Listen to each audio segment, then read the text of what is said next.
Now the topic is unique solution of system of linear equation. Gujarati में उसको हम कहेंगे सुरेख समीकरण सह तीनों अनन्य उकेल. ओके, नाउ फर्स्ट आपको ये पता होना चाहिए कि what is the linear equation. तो linear equation means what, that उसका जो ग्राफ हो वो लीनियर हो. ओके, वो क्वाड्रेटिक नहीं होना चाहिए. For example general 2x plus 3y equal to 4. तो ये जो इक्वेशन है it is called linear equation. Okay, अगर आप इसका ग्राफ ड्रॉ करोगे आपको एक स्ट्रेट लाइन मिलेगी. Okay, so that is why it they are called linear equation. अगर हम ऐसे लिखें और you can write y minus 4x square plus 3 equal to 0. तो ये it is not an linear equation, it is quadratic equation. उसका graph हमें अगर ग्राफ ड्रॉ करोगे तो आपको कर्व मिलेगा, स्ट्रेट नहीं मिलेगा. ओके, स्ट्रेट लाइन नहीं मिलेगी. तो ये लीनियर इक्वेशन है. अब जो प्रॉब्लम है, हमें ये लीनियर इक्वेशन सॉल्व नहीं करना, लीनियर इक्वेशन की सिस्टम को सॉल्व करना है. सिस्टम मतलब क्या, एक से ज्यादा इक्वेशन हो वो ऑलरेडी आप पढ़ चुके हो. For example 2x plus 3y equal to 4 and another equation 11x minus 2y equal to 3. Suppose we have, ये जो है वो सिस्टम ऑफ, ये सिस्टम है, सिस्टम ऑफ लीनियर इक्वेशन है. अगर एक इक्वेशन है ये it is a single equation, अगर वो साथ में है तो उसको हम बोलेंगे system of linear equation. Okay, तो हम अब ये जो सिस्टम है उसको हम सॉल्व करेंगे. ओके, गुजराती में क्या है, સુરેખ સમીકરણ સહ તેનો અનન્ય ઉકેલ. લિનિયર ઇક્વેશન એટલે કે સુરેખ સમીકરણ, બરાબર છે, અને સહમતી એટલે સિસ્ટમ, અને અનન્ય ઉકેલ એટલે કે unique solution. Okay, now solution के बारे में आपको थोड़ा बता दूं कि अगर ये जो इक्वेशन सिस्टम है, इक्वेशन का जो सिस्टम है, उसके लिए हमें 3 टाइप ऑफ सॉल्यूशन पॉसिबल है. एक तो no solution, next infinite solution, और जो थर्ड है वो है यूनिक सॉल्यूशन. 3 टाइप के सॉल्यूशन पॉसिबल है. पहला नो सॉल्यूशन, कि जिसमें वो सिस्टम का कोई सॉल्यूशन ही ना आए. ओके, फॉर एग्जाम्पल अगर ये एक लाइन ऐसे है, ओके, और एक लाइन ऐसे है, तो दोनों इंटरसेक्ट करेंगे ही नहीं, तो उसका सॉल्यूशन ऑब्वियसली नहीं आएगा. तो this kind of equations are, उसका वो समझेगी कि वो कोई सॉल्यूशन है नहीं. मतलब जो लाइन कभी इंटरसेक्ट ना करे. ओके, कहीं भी किसी भी जगह इंटरसेक्ट नहीं करेगी तो वो नो सॉल्यूशन होगा वो.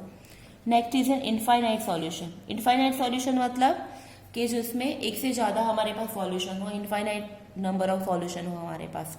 और यूनिक सॉल्यूशन, यूनिक मतलब वन एंड ओनली वन. आज अनन्य उकेल છે, अनन्य मत मतलब वन एंड ओनली वन, तो यूनिक सॉल्यूशन. अब हमें यहाँ पे इक्वेशन सॉल्व करने हैं, बट उनका बस यूनिक सॉल्यूशन के बारे में हमें बात करनी है. नो सॉल्यूशन और इनफाइनाइट सॉल्यूशन के बारे में हम यहाँ बात नहीं करेंगे.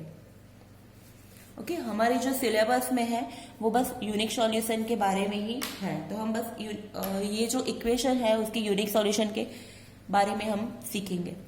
और मेन जो है, आप इसका सॉल्यूशन तो आप जानते हो, पहले एलिमिनेशन मेथड और अलग अलग मेथड से आप सॉल्व कर चुके हो. ठीक है, लेकिन यहाँ पे हम अप्लाई करेंगे मैट्रिक्स मेथड. ये सॉल्व करने के लिए हम लोग अप्लाई करेंगे मैट्रिक्स मेथड. मतलब मैट्रिक्स के हेल्प से हम लोग इक्वेशन सॉल्व करेंगे. तो पहले 2 वेरिएबल और 3 वेरिएबल दोनों के लिए हमें देखना है. तो फर्स्ट हम लोग देखेंगे 2 वेरिएबल्स के लिए. ओके, वेरिएबल्स मतलब समझो, वो आपको पता होगा, ax 2x plus 3y equal to 7. तो जो x और y है दे आर वेरिएबल्स. ગુજરાતીમાં એને क्या છે, ચલ, બરાબર છે. x 2 અને 3 છે એ થશે કોએફિશિયન્ટ્સ. એટલે કે સહગુણકો. અને 7 જે છે દેટ ઇઝ અચળ એટલે કે કોન્સ્ટન્ટ. ઇટ ઇઝ કોન્સ્ટન્ટ એટલે કે અચળ. બરાબર છે. તો આપણે એના વિશે વાત કરીએ આપણે થોડી. ચલો હવે સમજો આપણે એક જનરલ ઇક્વેશન લઈ લઈશું. a1x plus b1y equal to c1 and a2x plus b2y equal to c2. This is our system of linear equation in two variables. x અને y બે જ વેરિયેબલ છે. a1 અને b1 જે છે તે આપણા સહગુણકો છે. they are coefficients and c1 c2 are constants. Okay, so here a1 a2 b1 b2 they are coefficients. એટલે કે ગુજરાતીમાં એને કહીશું આપણે સહગુણકો.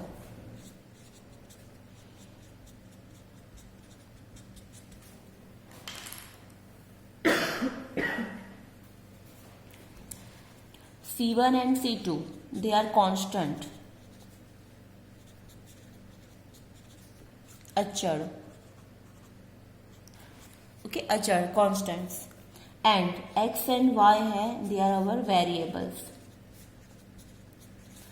गुजराती में कहीશું એને चल, वो हमारे वेरिएबल्स है. ओके, नाउ तो हम फर्स्ट ऑफ ऑल इसको हम मैट्रिक्स के फॉर्म में लिखेंगे. तो कैसे लिखेंगे हम मैट्रिक्स के फॉर्म में?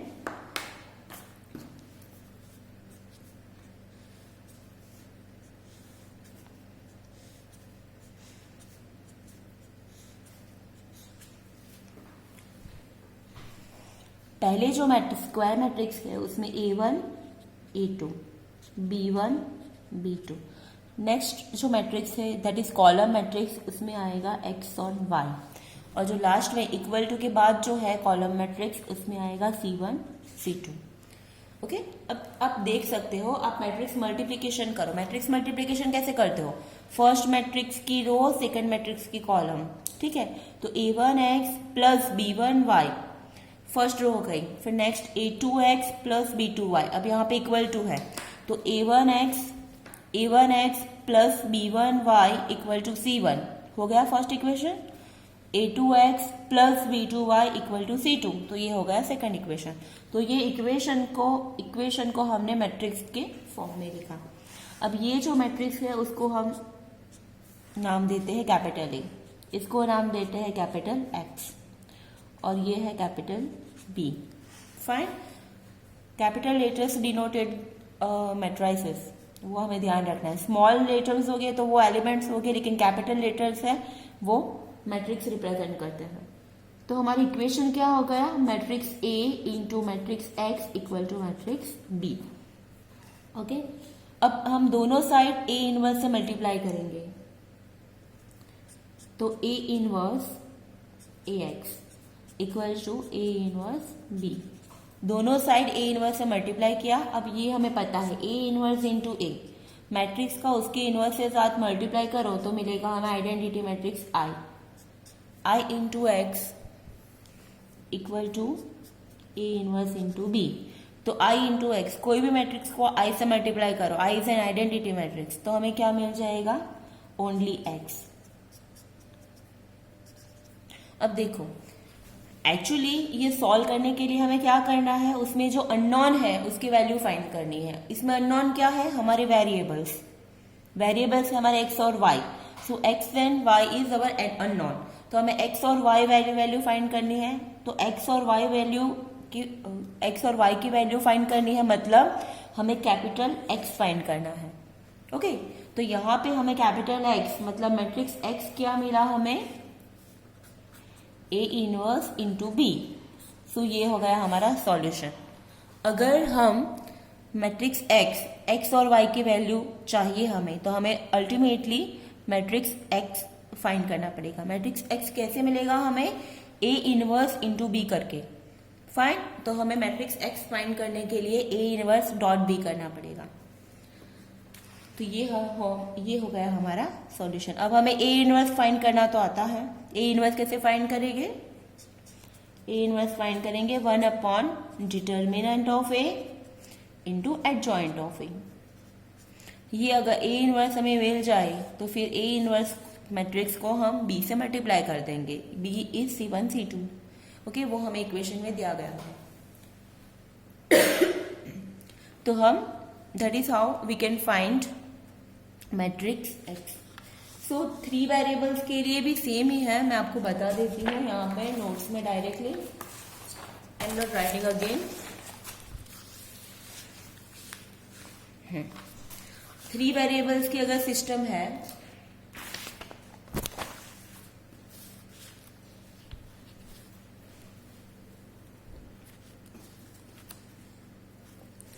थ्री वेरिएबल की सिस्टम है तो वो हो जाएगी a1x plus b1y plus c1z equal to d1, a2x plus b2y plus c2z is d2।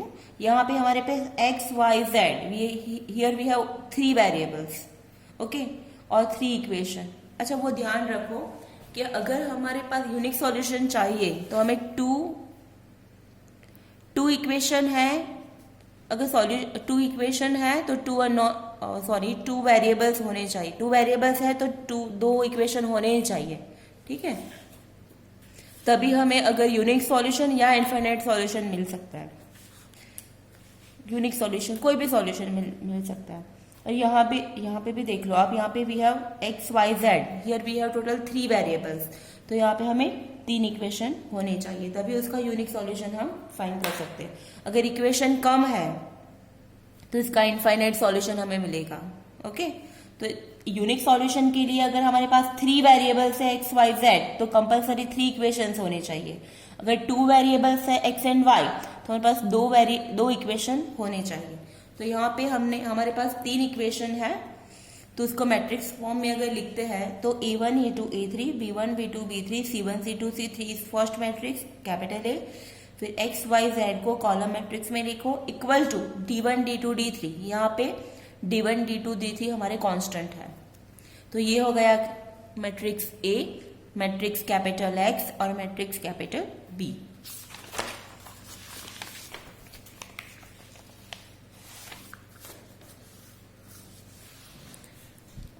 ये हो गया हमारा मैट्रिक्स, हाँ, A X और B। तो सेम प्रोसीजर, इक्वेशन होगा A X B, दोनों साइड A इनवर्स से मल्टीप्लाई करो, तो A इनवर्स A हो गया I X equal to A inverse B। फिर आगे हमने जो प्रोसीजर की वही सेम है, बस मैट्रिक्स चेंज हो गए, X और B चेंज हो गए हैं, ओके। तो हम सॉल्यूशन, हमें यही याद रखना है कि सॉल्यूशन कैसे फाइंड करना है, X equal to A inverse into B। Okay, now we are going to solve our equation.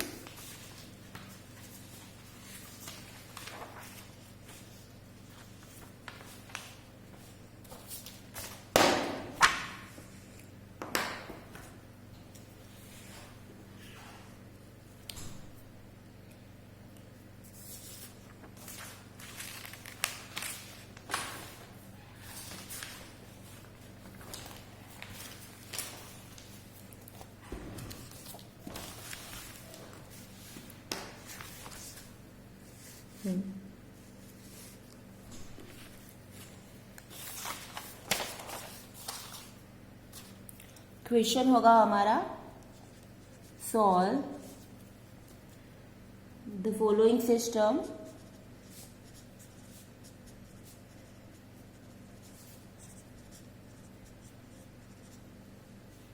Using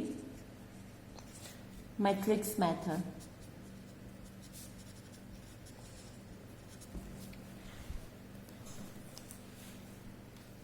solve the following equation system using matrix method. अब ये इंपॉर्टेंट है कि यहाँ पे मैट्रिक्स मेथड कंपलसरी लिखा होना चाहिए, बिकॉज यहाँ पे हम जो सीख रहे हैं it is all about matrix, okay. तो कंपलसरी हमें अगर इसका क्वेश्चन है तो यहाँ पे मैट्रिक्स मेथड से ही सॉल्व करना है। आप अलग मेथड से भी सॉल्व कर सकते हो, ठीक है, एलिमिनेशन मेथड से, लेकिन यहाँ पे नहीं कर सकते क्योंकि इस चैप्टर में हम मैट्रिक्स के बारे में बात कर रहे हैं, तो हमें इसमें एक नई मेथड हम सीख रहे हैं, that is matrix method, equation solve करने के लिए, और ये उसकी मेन एप्लीकेशन है। चलो, तो फर्स्ट इक्वेशन हम ले लेते हैं, first question 3x minus 2y equal to 8 और नेक्स्ट इक्वेशन है 5x plus 4y equal to 6। Okay, तो ये हमारी हो गई सिस्टम ऑफ लीनियर इक्वेशन। चलो अब इसको हम ऐसे लिख देते हैं, first 3x minus 2y equal to 8 और next 5x plus 4y equal to 6। यहाँ पे ये ध्यान रखना है कि x के नीचे x होना चाहिए, y के नीचे y, इक्वल टू के नीचे equal to and then constant के नीचे कांस्टेंट। ये दोनों फॉर्म सेम होने चाहिए। समटाइम्स कुछ क्वेश्चंस में हमें पहले y दिया गया, जैसे 4y plus 5x equal to 6 ऐसा दिया गया होगा, तो वो हमें ध्यान रखना है कि x के नीचे x ही होना चाहिए, y के नीचे y होना चाहिए, इक्वल टू के नीचे equal to and then constant के नीचे कांस्टेंट, वो भी हमें ध्यान रखना है। समटाइम्स सपोज समझो हमारे पास ऐसा क्वेश्चन है 5x plus 4y plus 5x plus 7 equal to 0। Okay, तो इसको हमें ये फॉर्म में कन्वर्ट करना पड़ेगा। कौन से फॉर्म में? ax plus by equal to c के फॉर्म में कन्वर्ट करना पड़ेगा। तो पहले 5x होगा, फिर 4y इक्वल टू 7 उस साइड जाएगा -7। तो हमें ये करेक्ट हमारा फॉर्म है। मैट्रिक्स मेथड के लिए हमें compulsory ax plus by equal to c के फॉर्म में हमें रीराइट करना पड़ेगा इक्वेशन। सो यहाँ पे अब हम इसे मैट्रिक्स मेथड में लिखते हैं। So therefore writing above equations into matrix form।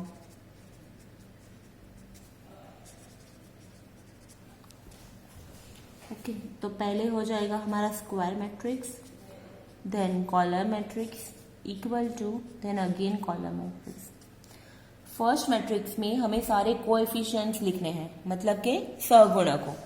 x के साथ है 3 5, तो फर्स्ट कॉलम में होगा 3 5। y के साथ है -2 4, तो सेकेंड कॉलम में होगा -2 4। अब नेक्स्ट कॉलम में x variable that is small x small y, और लास्ट जो कॉलम मैट्रिक्स है उसमें 8 एंड 6। सो ये हो गया हमारा कैपिटल A, ये हो गया हमारा कैपिटल X और ये हो गया हमारा कैपिटल B। तो हमारा इक्वेशन हुआ ax इक्वल टू b। अब हमें आगे देख लिया है, तो x कैसे मिलेगा हमें? x is a inverse into b।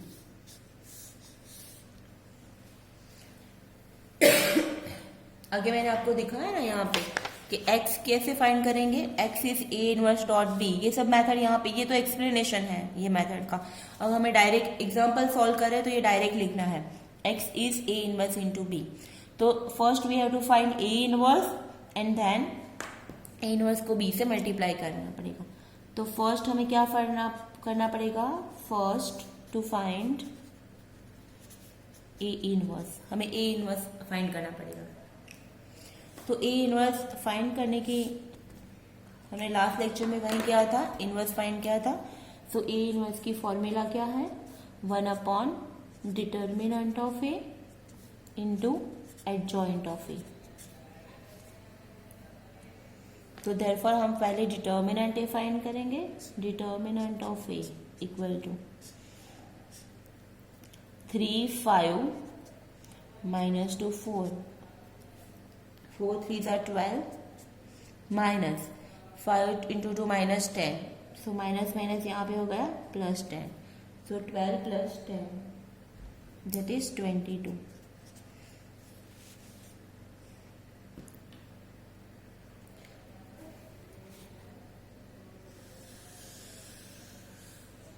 तो यहाँ पे हमें डिटर्मिनेंट ऑफ ए की value milli 22 which is not equal to 0। Okay, unique solution के लिए ये कंडीशन जरूरी है, determinant A not equal to 0 होना चाहिए। अगर डिटर्मिनेंट ए 0 आ रहा है तो it means it has either no solution और इनफाइनाइट सॉल्यूशन। ओके, लेकिन वो हमारे सिलेबस में नहीं है, हमारे सिलेबस में बस अभी यूनिक सॉल्यूशन ही है। तो यूनिक सॉल्यूशन के लिए हमें compulsory determinant of A is not equal to 0 होना चाहिए। अगर 0 आ रहा है तो हमें ये लिखना पड़ेगा, so this system has no solution और आइदर नो सॉल्यूशन और इनफाइनाइट सॉल्यूशन। लेकिन ऐसे एग्जाम्पल आपको आएंगे नहीं क्योंकि हमारे सिलेबस में नहीं है ये। हमें बस यूनिक सॉल्यूशन के बारे में ही बात करनी है, तो हमारा डिटर्मिनेंट जो होगा वो हमेशा नॉट इक्वल टू 0 ही होगा। Okay, now adjoint A find करेंगे। 2/2 का एडजॉइंट तो इजीली हम फाइंड कर सकते हैं, सो यहाँ पे इश्यू नहीं है। 3, 5 - 2, 4 वो हमारा मैट्रिक्स है। ओके, 3, 5 - 2, 4, तो यहाँ पे प्रिंसिपल डायगोनल है 3, 4, उसकी पोजीशन चेंज होगी और 5 - 2 की साइन चेंज होगी। तो 3, 4 हो जाएगा हमारा 4, 3 और -2 हो जाएगा +2 और 5 हो जाएगा -5। ओके, तो ये हो गया हमारा adjoint. So therefore A inverse equal to 1 determinant of A into adjoint of A. तो ए इनवर्स हमें मिला 1/22 इंटू 4 - 5 2 3। ओके, ये हो गया हमारा ए इनवर्स।